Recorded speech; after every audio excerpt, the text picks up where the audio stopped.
never forget the first time that I said those words, I am Indiana Jones.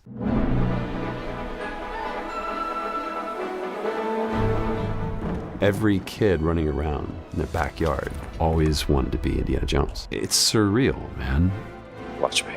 I grew up with Indiana Jones. Every single movie, every single chapter. I remember seeing the first Indiana Jones in a drive-in theater. I remember when I was a kid, Christmas time, they used to play all the classic movies on TV, and of course they played Indiana Jones. It was a big part of my childhood. What attracts people to Indiana Jones is that here we are faced with an adventurer that has no superpowers. He's human, just like they are. He's not a ninja. He's not a secret agent. Every punch he throws is a haymaker. Every fall is just full sail. He's a very real, grounded kind of hero. What were you doing out there? Fresh air! He is the ultimate adventurer. Flawed, of course, as any good hero is. This place gives me the heebie-jeebies. Gina! Scared of snakes? Not a chance. And of course, you got the trademark fedora.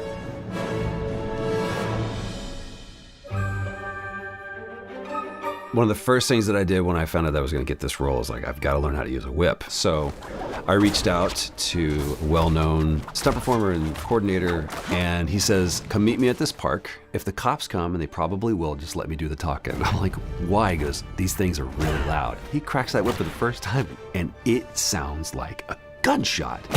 I actually even got my own whip, and I showed up on set, and they looked and they're like, what's that? I was like, that's my whip. Like, no, it's not. That goes over here. Here is a rope, because this is a safe place, and we're not gonna have you using a weapon inside all this incredible facility. So I never actually got to use a whip.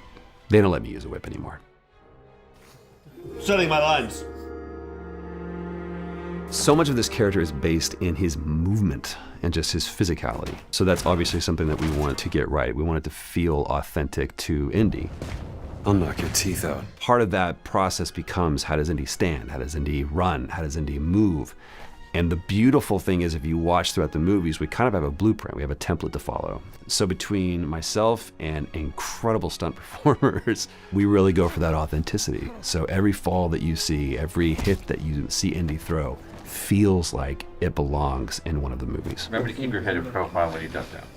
But otherwise everything. Other than that. I think it has all the right ingredients to make this a truly epic experience. First of all, it's recognizable as Indiana Jones. The story is amazing. The characters are well developed and written. Maybe you should have built yourself a life of meaning.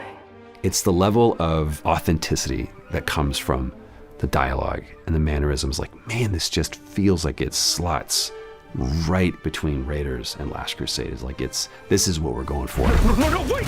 It has the edge of a game created by MachineGames, and it looks fabulous. Nice view. The connection that you feel playing him is like being the protagonist of your own adventure, finally, and you're playing Indiana Jones. It's very cool. At its core, the theme of this game is the same as it is with the movies. The indomitable spirit of the adventurer. And that you can rise above insurmountable odds to, at the end of the day, stop the bad guys and find the treasure.